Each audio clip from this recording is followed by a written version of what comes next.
Thanks for tuning into our podcast. We love having you here, and it's our mission to bring you all the latest and greatest tips, skills, and know-how to make you the best that you can be. We know that you have it in you, and we're going to show you how. Now, let's get started.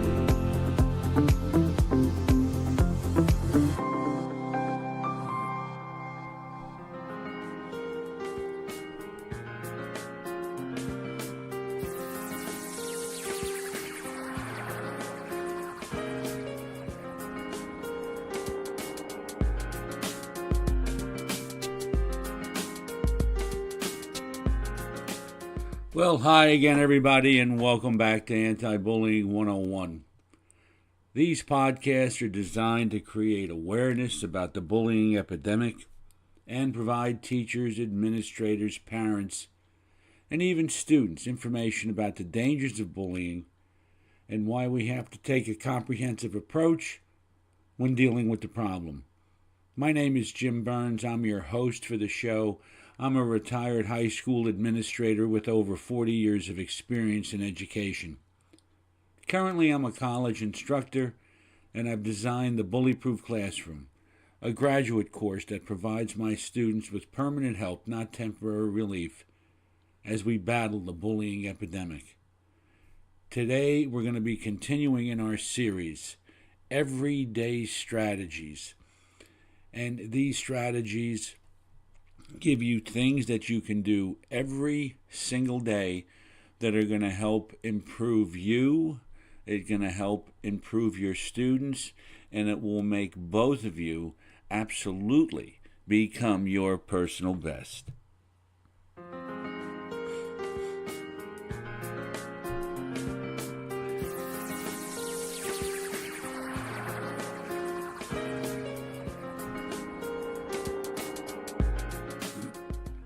Okay, we're on strategy 31. We're going to be covering 31 to 40 for this episode.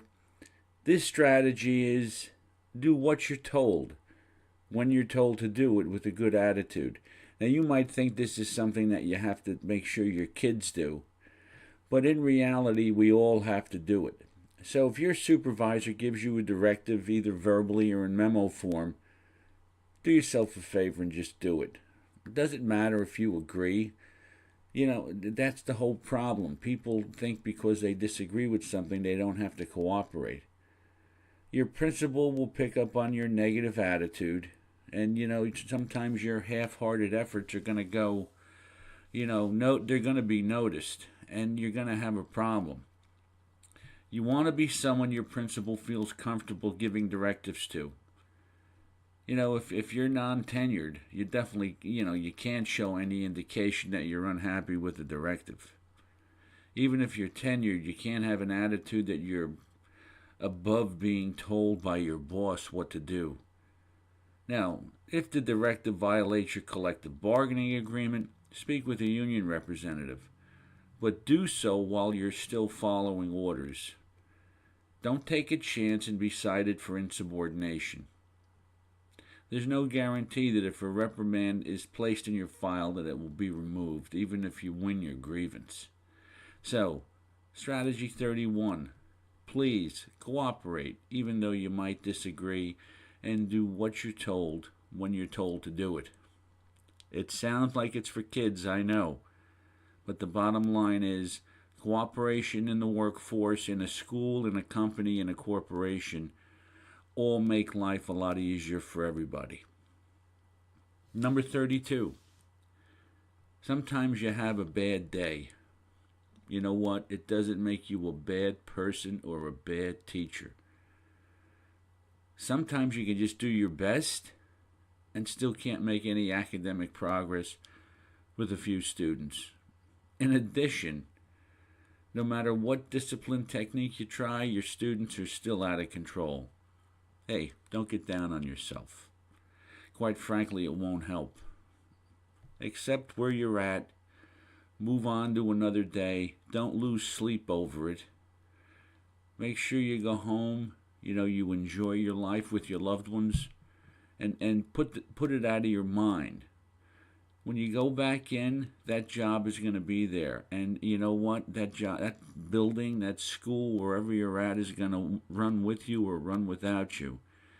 So a bad day doesn't make you a bad person or a bad teacher. Don't get down on yourself in terms of your abilities to teach.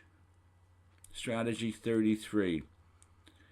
Know your resources and ask for help when you need it.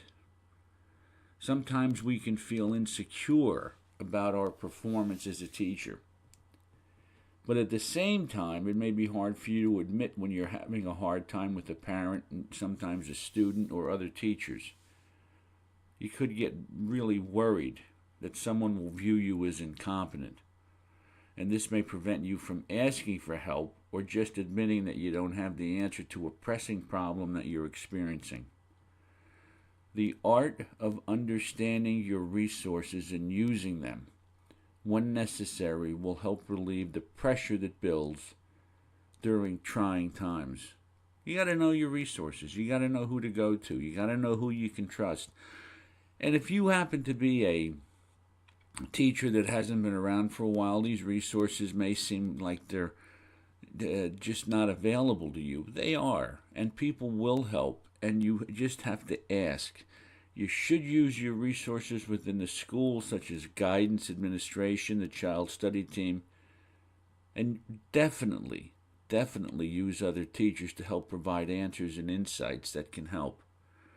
One of the things that bothers me is that you could have a student in your class who's acting up, cutting up, maybe he's in the 5th grade, and a teacher comes into the faculty room and you're talking about this kid, which you shouldn't really be doing anyway, but you're doing it because you're so frustrated. And you make a comment, boy, I can't really, this kid is just getting under my skin, and so on. And the other teacher says, well, I had him last year. I didn't have any trouble with him. Well, bully for you. What did you do that I need to do? How about filling me in on the details so that I can get some help? Don't withhold information to help other teachers if in fact you know what the answer is. So some teachers have to know their resources. Other teachers have to be ready to step in and help when necessary. Learn how to be a resource yourself. When you experience success with your students, you need to learn how to share successful strategies with other teachers, as I just said. This is critical. And it goes right back to the fact that just because we may be non-tenured, lack experience, sometimes some of the most novice teachers can come up with some of the greatest answers. So don't sell yourself short. Be a resource to others. Step in. And you know what? If the others don't want to hear it because of the fact that they think that you're just too young to know, the bottom line is share it anyway. It's their loss if they don't listen to you. Number 35. Effective and efficient. I've spoken about this dozens of times to my students. Effective is something that lasts. When you're an effective teacher, you're doing things and you are creating what I call permanent help. The changes that you're trying to make are permanent. And then you have efficient. Efficient are the things that you need to do quickly. Take attendance, hand out supplies, do the lunch report, whatever you have to do, answer a memo. The problem is we've got these confused. Right now, we try to be efficient at teaching our content. You can't be efficient at teaching your content. You can't move faster because some of the kids won't get it. You have to take your time with the content. The problem is we have to, get kids ready to take a test to see what their achievement levels are. But we have got this so confused right now in terms of efficiently delivering instruction. Can't deliver instruction efficiently. You have to do it effectively. It's backwards. The things you do efficiently are like handing out supplies. The things you do effectively are delivering content. When you're efficient, you have the ability to take care of the day-to-day administrative paperwork that seems to be never-ending, such as attendance, grading, your grade book, your lesson plans, etc. But when you're effective, you are doing things that will last a long time. And by the way, if you happen to pick up this book, 100 Everyday Strategies, there's a wealth of information in the appendix on this topic, and there's a ton of information on a bunch of other topics. And by each strategy, or each tip as it may be called, I let you know that it's in the appendix of the book so you can go get it when you need it. Strategy 36, know your strengths and your weaknesses. You know, Clint Eastwood said it best when he portrayed Dirty Harry Callahan in the movie Magnum Force, when he was talking about the chief of police who was portrayed by Hal Holbrook. A man has to know his limitations. We all have to know what our strengths and weaknesses are. It makes us better people, better teachers, and if you're better than most at staying organized, use that skill to your advantage. But if your organizational skills are less than perfect, don't agonize about it. Focus on your strengths. You may be an excellent communicator, and you may have learned how to conduct effective parent conferences. If you have trouble with confrontation, so be it, but learn how to express yourself so in a manner that communicates the truth. Understand your weaknesses. There's nothing wrong with having a weakness. Let's call it a challenge instead of a weakness. We want to work to overcome our weaknesses and capitalize on our strengths as well.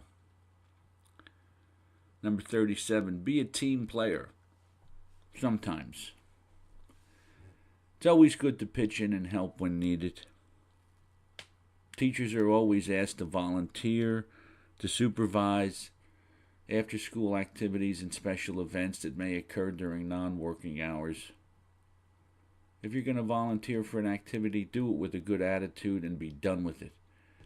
Don't moan and groan when you're asked to do it. If you feel as if you're just being overextended and the school is asking you to do it, and you're always at school at night for some activity, realize that it's fine to say no once in a while.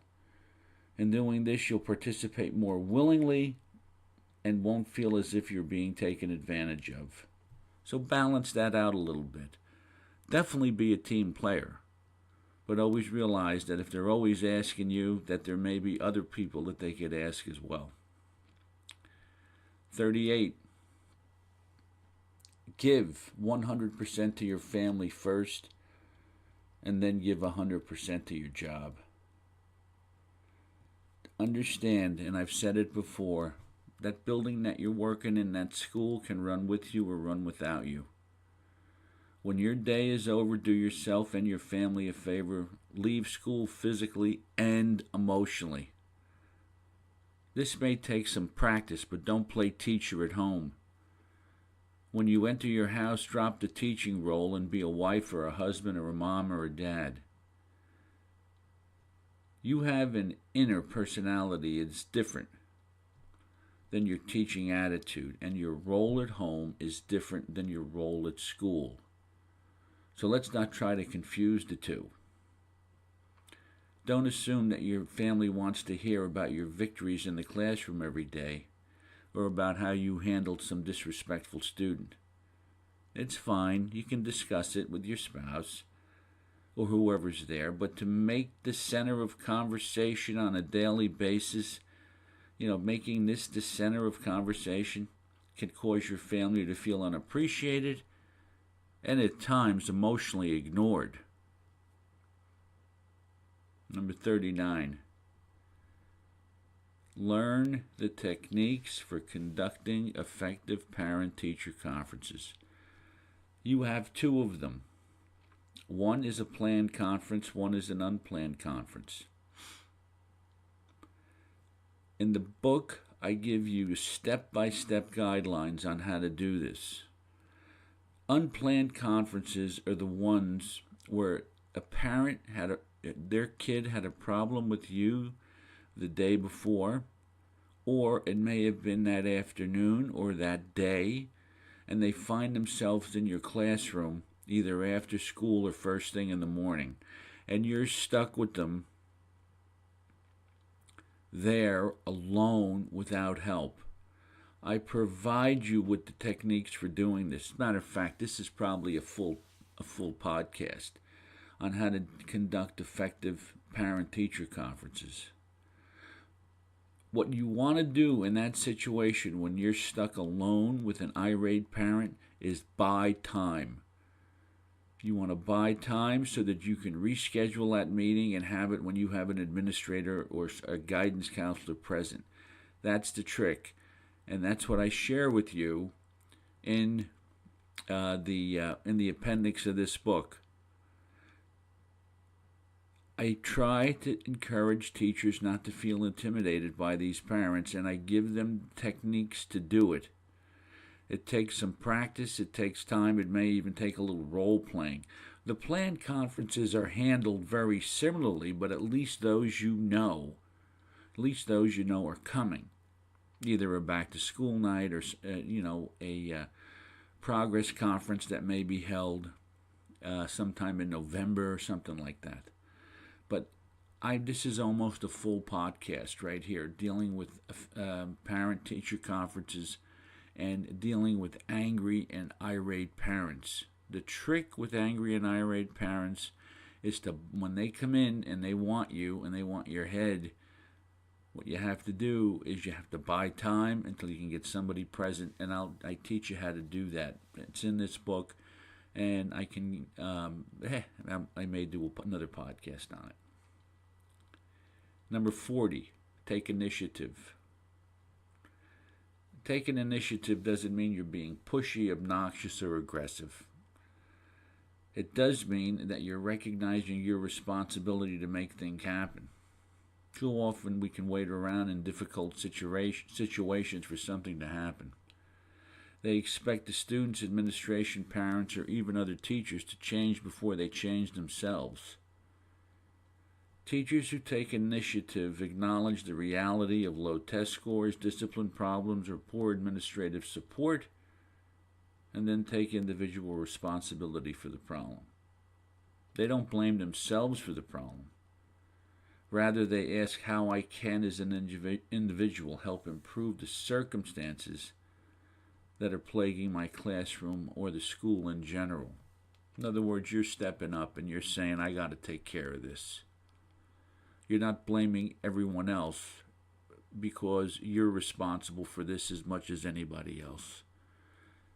Poor morale in the school, low student achievement, administrative problems. It's everybody's problem, not just one person, even if the administrator is giving you a hard time. My name is Jim Burns. You have been listening to Anti-Bullying 101. We've just covered 10 more strategies, everyday strategies, to help you and your students become their personal best. Please go to my website at www.bullyproofclassroom.com. These podcasts are there now. You can get those right off the website. Subscribe to the podcast on iTunes. Just go to iTunes and type in Anti-Bullying 101. It'll show right up. When you go to the website, check out the courses.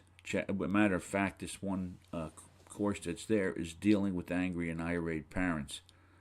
Great course for solving problems.